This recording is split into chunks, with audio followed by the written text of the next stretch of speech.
So you just bought a brand new tarot deck. Now what do? In this video, I go through my 3-step process to getting to know a brand new tarot deck in my collection. You can do this whether this is your first tarot deck or your 30th, like mine. Hi, I'm Ruby. I'm here to help improve your tarot practice through my tarot chats and deck reviews. In this video, we're gonna pretend that I just got in the This Might Hurt tarot. I actually did an entire review on this, which you can find in the description box below. The first thing that I do is I open it up, I get the deck out of the box, make sure none of the cards get left behind in the box. And literally what I do is I just look through all of the images. I take a look. Sometimes I stand still a little bit longer with a specific card if something about that card really stands out to me, and I just appreciate the art style, take a look at how I can see the card meanings within these images. And this is pretty much the biggest step that I do to get to know my deck better. I just look through all of the images. While I wait for the leaf blower right outside my window to stop, I want to bring your attention to a free tarot quick start guide that I offer. And if you are new to tarot, it will absolutely help you to start reading your cards today. The leaf blower is gone. So step 2 is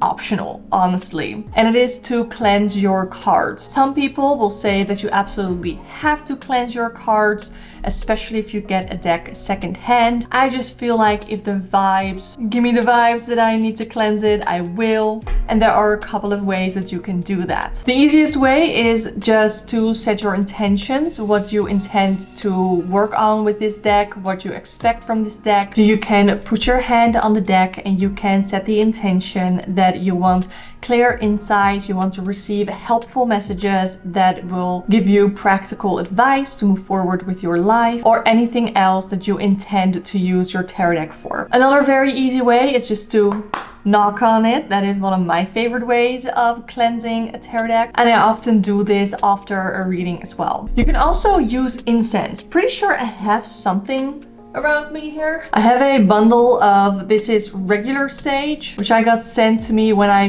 bought something else. I think I got it in a subscription box. Here is my incense. You can also use Palo Santo. Again, I got sent this in a box. So I have 2 types of incense. I have the stick incense and I have the cones. I feel like the cones make for easier cleanup. Let's set up some incense right now. Here I have some burned Palo Santo that I also got in a subscription box. I have this little stand thing. These are my favorite incense. I'm gonna use the frankincense. Put it on top of there. It looks a little crooked, doesn't it? And then I just light it. Then I just light the tip here on fire. I'll let it get burnt a little bit. And then I blow it out gently because there's still ashes on the tray. And it works the same if you use a stick of incense. So when you have your incense burning, how I use it to cleanse my deck is I just put it through the smoke. And again, I think setting intentions here is the most important part. So you can set your intentions, wanting to clean or cleanse this deck, what types of readings you want to do with the deck, what types of energies you do and do not want in your readings. And you can also use a bell to cleanse. I have that somewhere here too. Kind of dusty, and you can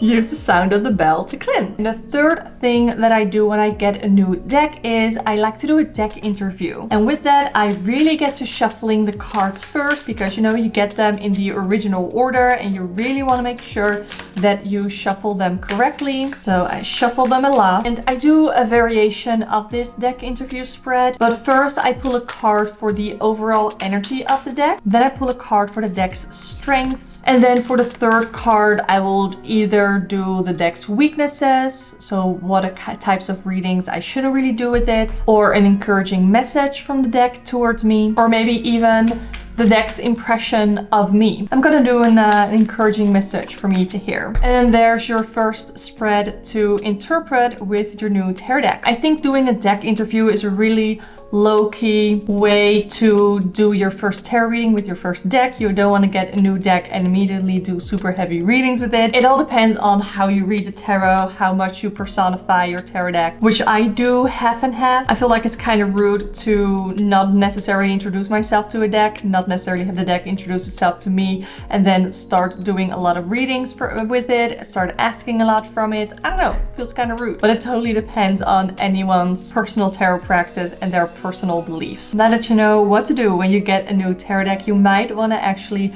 learn how to read with it. Click the video on the screen right now to watch my steps, what I would do if I had to learn the tarot all over again. Subscribe for more tarot chats and deck reviews. Thank you so much for watching. Hope to see you next time. Bye!